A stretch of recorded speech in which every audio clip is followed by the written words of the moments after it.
Spurious liquor తీసుకొచ్చి ఎలక్షన్స్లో కేసుల్లో ఉన్నటువంటి వ్యక్తులకు మీరు టికెట్లు ఇచ్చి వాళ్ళ మంత్రులు కూడా చేసినటువంటి సందర్భం ఉంది. కాకాన గోవర్ధన్ రెడ్డి గారిని కానీ ఇలా కొంతమంది నాయకుల్ని మీరు తీసుకొచ్చి మీరు వాళ్ళు మాట్లాడుతూ ఉన్నారంటే ఇంతకంటే సిగ్గుచేటు ఉందా? కేవలం శవ రాజకీయాలు చేయడానికి వాళ్ళ జగన్మోహన్ రెడ్డి గారు బయలుదేరుతూ ఉన్నాడు. ఆయన జీవితమే శవయాత్రతో స్టార్ట్ అయింది. తండ్రి రాజశేఖర రెడ్డి గారు చనిపోతే ఆ రోజున చూసాం, సంతకాల సేకరణ చేసుకుని ముఖ్యమంత్రి అవ్వడం కోసం సంతకాల సేకరణ.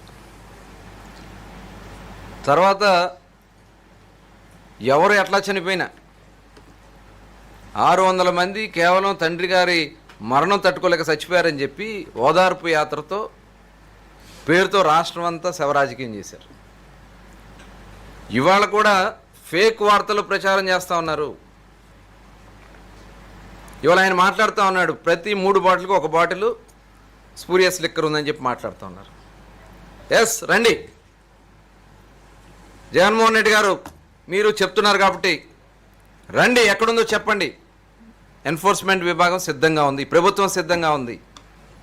ఇలాంటిది ఎక్కడున్నా సరే యాక్షన్స్ తీసుకోవడానికి సిద్ధంగా ఉంది.